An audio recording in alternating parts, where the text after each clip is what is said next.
Welcome back to the Journey We Take podcast. It's your host, Janellie Wells here, and I'm so very grateful you've decided to join me for another episode. I must admit, I am recording this one a little later than intended. My apologies, but here I am, fully present and ready to share some insights with you guys.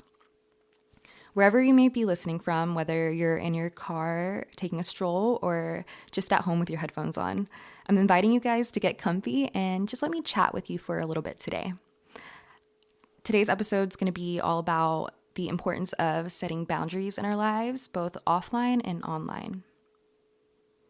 I feel like many of us have been conditioned to be people pleasers, to basically contort ourselves around the wants and needs of others in a subconscious effort to win their approval. And while kindness and consideration are virtues to be admired, of course, allowing anyone that unlimited access to us at all times can be exhausting, and it can lead to a diminished sense of self. And when we prioritize others' desires over our own well-being, we're limiting our ability to show up fully expressed and contribute to the world in a more meaningful way. We're becoming stretched thin, trying to be everything to everyone, and that ultimately can risk us burning out. And that's something that we talked about last time in the last episode. Check that out. I just think that setting boundaries is ultimately an act of self-preservation, and it's empowering. It's about discerning who truly belongs in our lives and deserves access to our time, energy, and attention. And contrary to societal expectations, it's not everyone who warrants a place in our inner circle. We are the architect of our own destinies, I'd like to say, and we have that power to curate these inner circles of ours. Just like we carefully select our travel companions to go on a hike or take a vacation with, we have to exercise that discernment in choosing who accompanies us on our life's path. Not everyone is going to be capable of withstanding the highs and the lows in our journey, and that's okay. And also, too, not everyone's going to have your best interests at heart, and that's also okay. Our personal lives are sacred, and we have to keep that in mind. And we have every right to keep our lives private as well. We need those people in our lives that are equipped to handle the depths of our truth and truly cherish our vulnerabilities. In life, we're going to encounter a multitude of different individuals.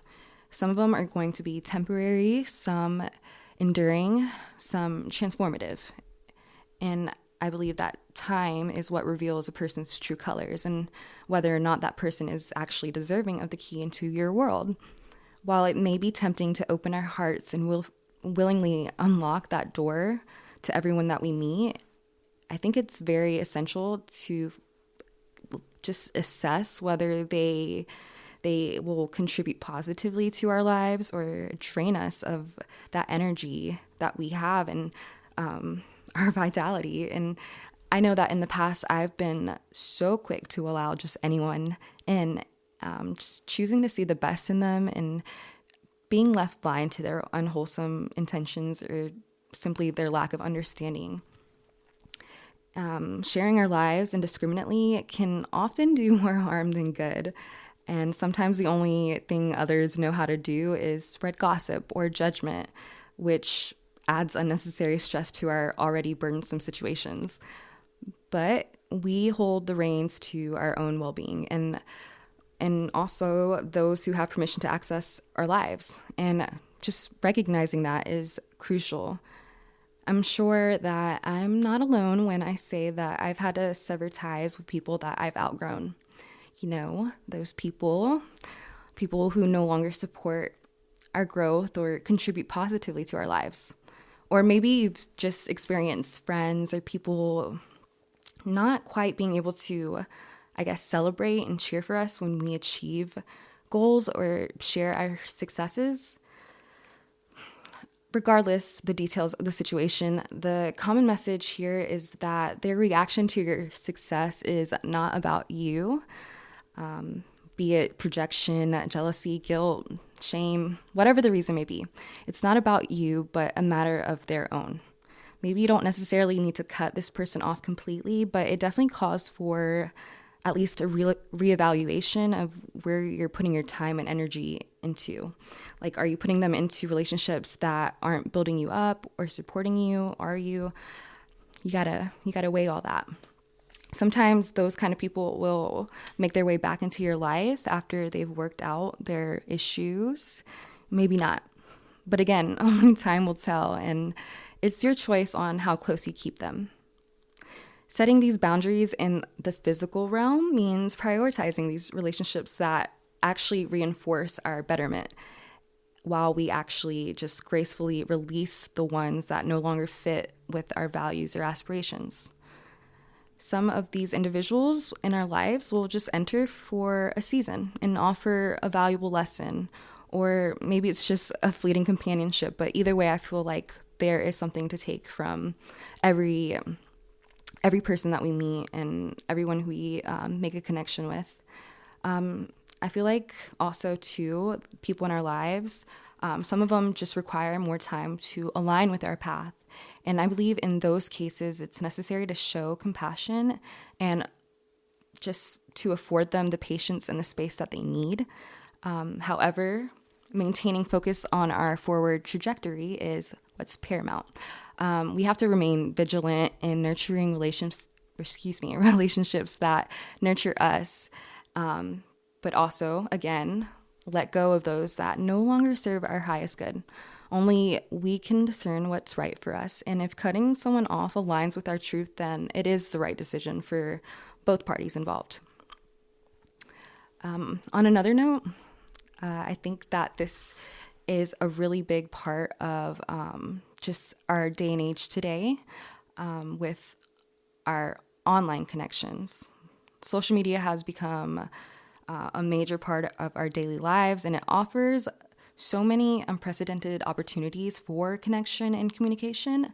But just as we carefully select our inner circles in the physical world, I believe we need to establish boundaries in the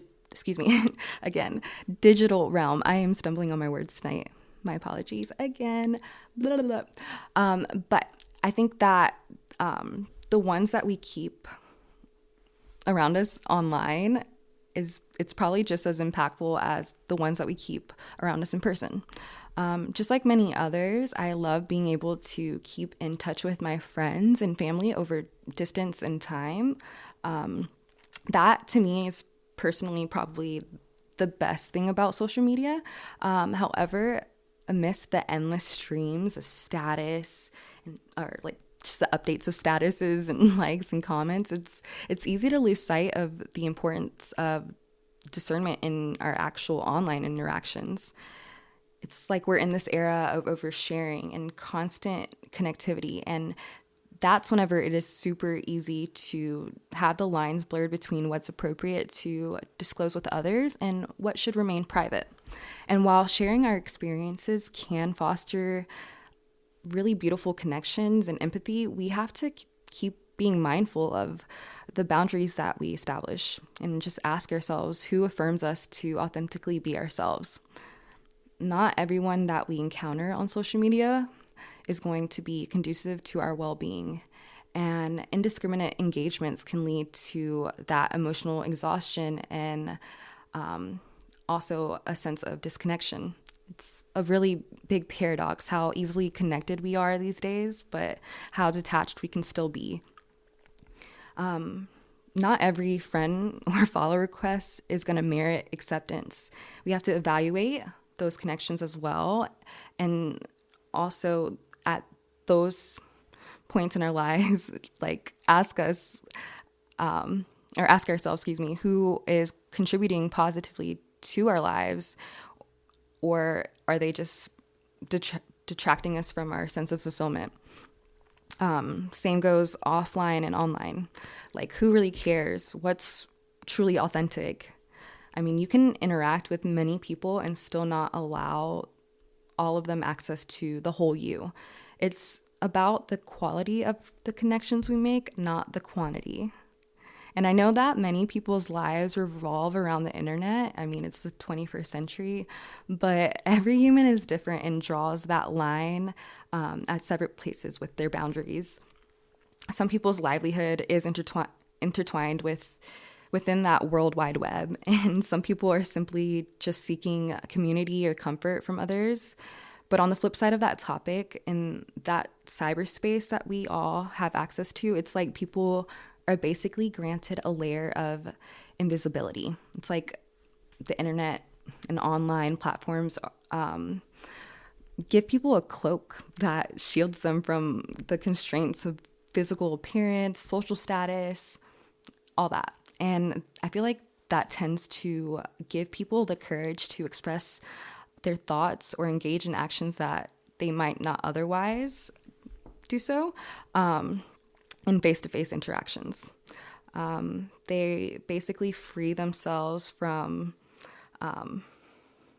suppressing all that because they don't have that concern about the judgment or the repercussions online. And those kind of users, I feel like, find themselves super emboldened to share that personal information and voice controversial opinions and engage in behaviors that they might hesitate, like I said, to do offline.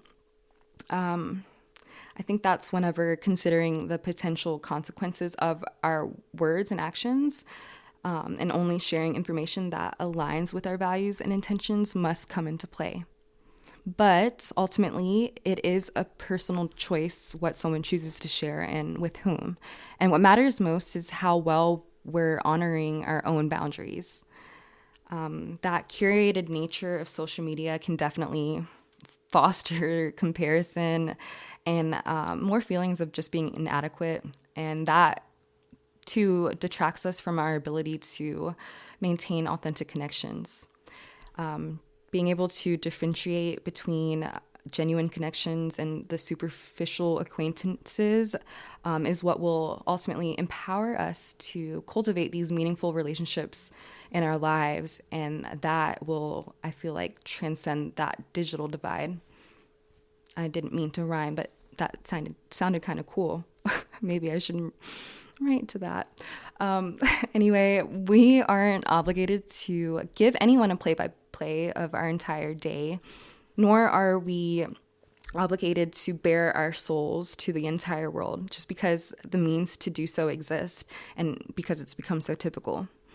The intimacy of these kind of platforms can lead us to share a great deal about ourselves, from our daily routines to our deepest fears and insecurities. And in doing so, we may experience a rare sense of power as our voices echo across those digital landscapes and they reach audiences far and wide. But that very intimacy that draws us to social media can become a double-edged sword, and for more reasons than one. Again, learning to embrace selectivity and self-preservation when it comes to choosing who deserves access to our lives is vital. And while it may be difficult to disappoint or distance ourselves from certain individuals, our well-being must always come first. True empowerment comes from recognizing that we have that right to choose who we allow into our lives and how much access that we grant them. It's about reclaiming that agency of ours and prioritizing our own needs and well-being above all else. So whether we're engaging in conversations in person or sharing content online, remember to engage with awareness and purpose. Setting boundaries and sharing consciously involves carefully considering the information that we reveal and its potential effects on ourselves and also those around us. I think that's all I have for you guys on today's episode, but I hope that it encourages you just to reflect on your own personal boundaries that you have or the ones that you're working to create. And also, just empowers you to consciously decide who is granted access to your inner world.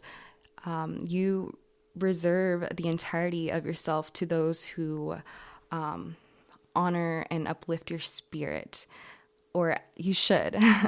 I think that's what gives us the best quality of life. So if you enjoyed today's episode and are enjoying this podcast in general, it would mean the world to me if you rated it and reviewed it on whatever platform that you like to listen to it on. And I have a lot more coming your way soon. So you guys stay in the loop on social media, on the website, thejourneywetake.com, and I will catch you guys on the next one.